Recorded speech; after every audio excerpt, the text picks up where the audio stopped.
Velkommen til Sitlis Sofa, en podcast om skabelse, hvor vi dykker ned i energiarbejde, spirituel vækst og selvudvikling.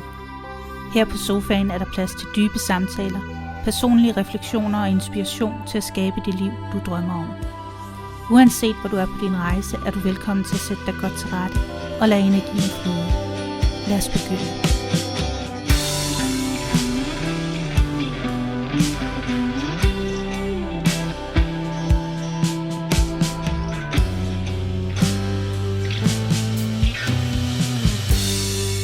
Velkommen tilbage til Sitlis Sofa, og skulle du være ny, så velkommen til dig også. I dag fortsætter vi rejsen igennem chakrasystemet og retter fokus mod hjertechakret. Hjertechakret er centrum for kærlighed, medfølelse og harmoni. Det er broen imellem de tre nederste jordiske eller mere fysiske chakrer og de tre øvre chakrer, som er mere sådan spirituelle chakrer. Hjertechakret det ligger midt på brystet i området, hvor dit fysiske hjerte findes, og det forbindes med farven grøn eller svagt rosa. I denne episode dykker vi ned i, hvordan en balanceret energi i hjertechakret kan hjælpe med at have mere harmoni og positive relationer i vores liv. Jeg guider dig også igennem en meditation, der støtter dette kraftfulde chakra, og som hjælper dig med at forbinde dig til din kærlighed, empati og taknemmelighed, og til at hele gamle sår. Hjertechakret inviterer os til at åbne os for kærlighedens helbredende kraft, både i forhold til os selv og til andre. Det handler om tilgivelse og taknemmelighed, og finde balancen imellem at give og modtage. At have empati med os selv og andre, og derigennem leve i harmoni med verden omkring os. Det er gennem hjertechakret, at rigtig meget energi bliver transformeret gennem kærlighed og kærlig forståelse for os selv og andre. Når vi kan sende kærlighed til nogen eller noget, kan vi meget lettere hele og dermed transformere ufred og sårede følelser til fred, forståelse og tilgivelse. Når hjertechakret er i balance, så føler du kærlighed, accept af dig selv og andre, og du oplever glæde, harmoni og følelsesmæssig balance. Du har sunde relationer, hvor du både giver og modtager kærlighed naturligt. Du er empatisk, venlig og i stand til at tilgive. Hvis hjertechakret er blokeret eller svækket, så kan man opleve følelser af ensomhed eller isolation, manglende evne til at give eller modtage kærlighed, have svært ved at tilgive dig selv eller andre, og føle, at det er svært at indgå i sociale relationer. Hvis chakret er for aktivt, så kan det føre til overdreven følelsesmæssig afhængighed af andre, tendensen til at tilsidesætte egne behov for at tilfredsstille andre, manglende grænser i relationer, følelser af jalousi, besidderiskhed eller overdreven behov for godkendelse. I dagens afsnit vil vi derfor dykke ned i, hvordan vi kan skabe balance i hjertechakret og give plads til både at føle kærlighed og taknemmelighed til os selv og til vores omverden. I dagens afsnit vil vi derfor dykke ned i, hvordan vi kan skabe balance i hjertechakret og give plads til både at føle kærlighed og taknemmelighed til os selv og til vores omverden. Hvordan kan vi finde empati for dem, som har såret os, og tilgive eller give slip på de sårede følelser, uden at behøve at billige opførslen eller handlingen, men for vores egen skyld, for at få fred med det, som er sket. Det vil jeg som i sidste uge gøre igennem en guided meditation, så du kan tune ind på chakrets energi og skabe harmoni i dit eget energiflow. Hjertechakret er også kendt som Anahata og er knyttet til luftelementet.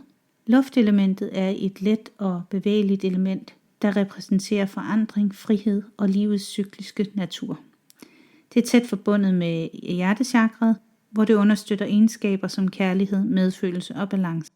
Hvis du har gode essentielle olier hjemme hos dig, så vil rose, jasmin, geranium, lavendel, bergamot, ylang ylang eller frankincense være støttende at arbejde med, når vi arbejder med hjertechakret. Du kan kombinere dem, som du føler for. Du kan enten bruge dem alene eller i en kombination.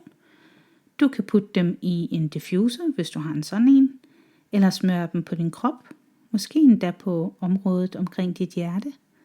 Og husk at fortynde den med en bæreolie, hvis du smører dem på kroppen. Og så prøv på et lille, ikke så sensitivt område først, hvis du ikke er vant til at smøre olier på din krop. Hvis du har et badekar, så kan du også blande dem med epsomsalt og putte dem i badet. Det er et af mine egne yndlingsselvkærlige ritualer. Hvis du har krystaller, så vil rosekvarts, pink turmalin, smaragd, grøn jade, grøn aventurin eller præonit være gode forslag til at støtte din proces med at balancere hjertechakret.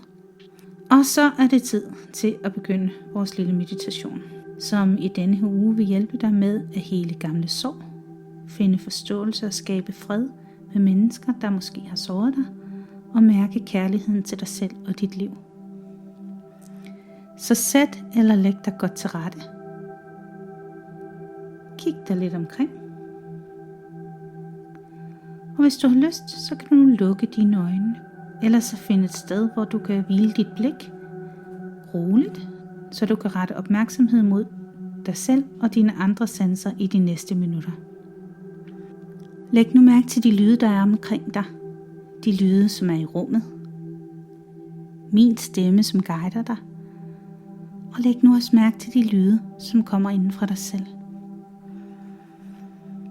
Læg mærke til dit åndedræt. Mærk følelsen, når du trækker vejret ind og puster ud igennem din næse. Og tag nu et par dybe åndedræt.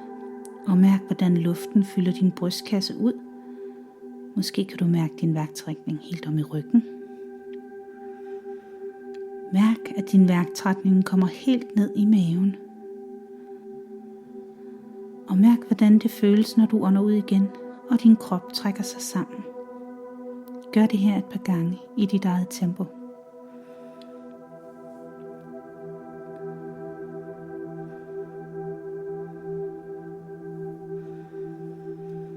Mærk, hvor din krop har kontakt til underlaget. Og fornem, at du er forbundet med jorden. Måske kan du ligefrem forestille dig, at du er forbundet til jorden via nogle store, stærke rødder. Føl, hvordan tyngdekraften blidt holder dig fast til underlaget. Og mærk en fornemmelse af tryghed og støtte. Forestil dig nu en smuk grøn energi, som strømmer ned mod dig fra universet. Klar, lys og kærlig. Den grønne farve er hjertechakrets farve, og den energi fylder rummet omkring dig med kærlighed og healing. Flyt din opmærksomhed til midten af brystet, hvor dit hjertechakra bor. Og forestil dig her en lille knop, en blomst, der langsomt begynder at åbne sig for den grønne helende energi. Med hver indånding åbner blomsten sig mere og mere, og du mærker en bølge af kærlighed og ro, som fylder hele din brystkasse. Mærk, hvordan denne kærlige energi begynder at strømme ud i hele din krop og bringe varme og lethed med sig. Nu kan du forestille dig, at der er et spejl foran dig. Det her spejl, det viser ikke dit ydre, men dit indre. Det viser det sted i dit hjerte, hvor der måske er sorg eller gamle blokeringer. Kig kærligt på det. Hvad kommer der frem i spejlet? Måske kan du se minder, følelser eller ansigter. Uanset hvad der dukker op, så vid at det er okay, og lad det være uden at dømme det. Forestil dig nu, at den grønne energi fra dit hjerte strømmer mod spejlet og langsomt begynder at hele de sår, du ser. Mærk, hvordan smerte og tunge følelser begynder at smelte væk og blive erstattet af en følelse af lethed og kærlighed. Du kan tænke på en person, der har såret dig.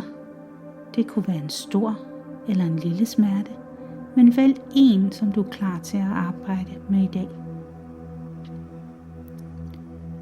Forestil dig, at den her person står foran dig, omgivet af lys.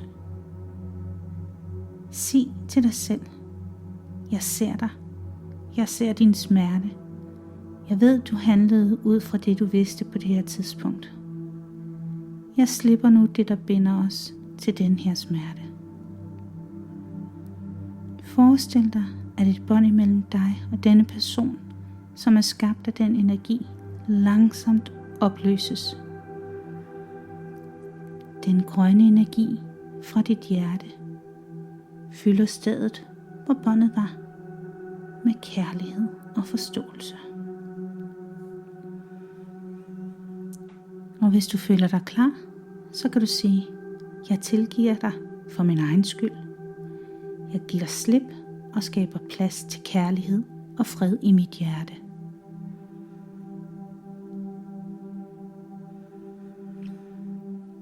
Og nu vender du energien mod dig selv. Forestil dig, at du står foran spejlet igen, men denne gang ser du på dig selv. Se dig selv med venlige øjne.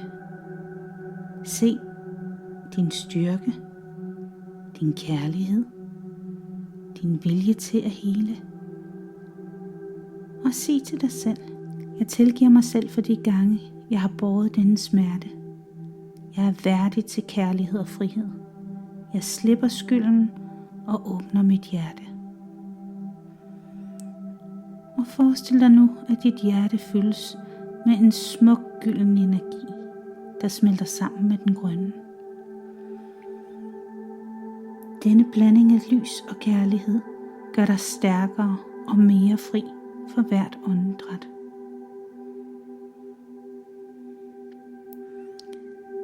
Se for dig, at hele dit hjerte nu er fyldt med lys og varme. Du er blevet lettere, stærkere og mere fri. Og mens du står her og ser på dig selv med al din kærlighed, kan du sige til dig selv: jeg åbner mit hjerte for kærlighed og medfølelse. Jeg tilgiver mig selv og andre og skaber plads til fred i mit hjerte. Jeg er værdig til at elske og blive elsket. Jeg udsender kærlighed og tiltrækker kærlighed i mit liv. Jeg slipper al smerte og negativitet og erstatter det med tillid og lys. Jeg accepterer mig selv præcis som jeg er. Jeg skaber harmoniske relationer baseret på ægte kærlighed, ærlighed og respekt. Mit hjerte er åbent og i balance, og jeg føler mig forbundet med verden.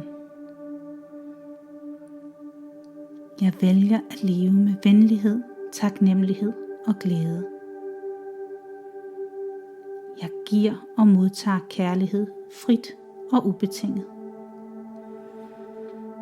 Mærk, hvordan dit hjerte det stråler denne energi ud i hele din krop og videre ud i verden. Du kan nu tage et øjeblik og takke dig selv for, at du har taget den tid til at hele og pleje dit hjerte.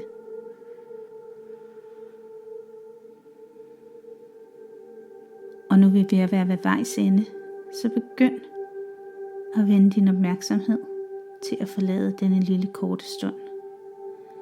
Begynd at fornemme rummet omkring dig. Mærk dit åndedræt i din krop. Kroppens kontakt med det du sidder eller ligger på. Og så kan du begynde lige så stille at bevæge fingre og tæer. Og når du er klar, så kan du blinke dine øjne åbne og vende tilbage til din normale udadvendte tilstand. Og når du åbner øjnene, så husk, at du altid bærer den her kærlighed inden i dig. I dag har vi dykket ned i hjertechakras smukke energi, centret for kærlighed, medfølelse og forbindelse.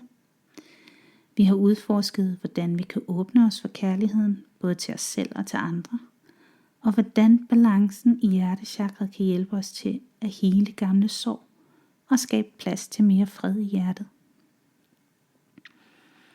Ved at arbejde med hjertechakret, så styrker vi vores evne til at give og modtage kærlighed, leve i harmoni og skabe dybere forbindelse til verden omkring os. Ved at arbejde med det her chakra, så styrker vi vores evne til at give og modtage kærlighed og leve i harmoni og skabe en dybere forbindelse med verden omkring os. Jeg håber, at dagens episode har inspireret dig til at åbne dit hjerte lidt mere og tage et skridt tættere på en følelse af fred og kærlighed i dit liv. Husk, at healing tager tid, og at dit hjerte altid er der til at guide dig på rejsen. Hvis du vil dykke dybere ned i hjertechakras energi, så prøv at arbejde med krystallerne eller de essentielle olier, eller måske en eller flere af de affirmationer, som har været i meditationen i dag. Og hvis du føler for det, så del gerne episoden med nogen, der kunne have gavn af den. Du kan også finde mig på Sidley Clearing, både på Facebook og Instagram, eller på min hjemmeside, sidleyclearing.dk. Du kan skrive dig op til mit nyhedsbrev og få mere inspiration til din personlige og spirituelle rejse. Jeg bliver også utrolig glad, hvis du har lyst til at skrive en anmeldelse af podcasten. Det hjælper andre med at finde frem til den, og giver mig mulighed for at dele den her energi med endnu flere. Tak fordi du lyttede med, og husk at kærlighed og skabelse starter indefra, og du altid har evnen og kraften til at skabe harmoni, forbindelse og forme dit liv. Vi lyttes ved i næste uge, hvor vi fortsætter vores rejse og udforsker halschakraet. Indtil da, pas godt på dig selv og dit hjerte. Indholdet i Sidley Sofa er udelukkende ment som inspiration og refleksion. Podcasten tilbyder ikke professionel medicinsk, psykologisk eller juridisk rådgivning, og lyttere opfordres til at konsultere en relevant fagperson for specifikke problemstillinger. Vær opmærksom på, at spirituel praksis og energiarbejde er individuelle oplevelser, og resultaterne kan variere fra person til person.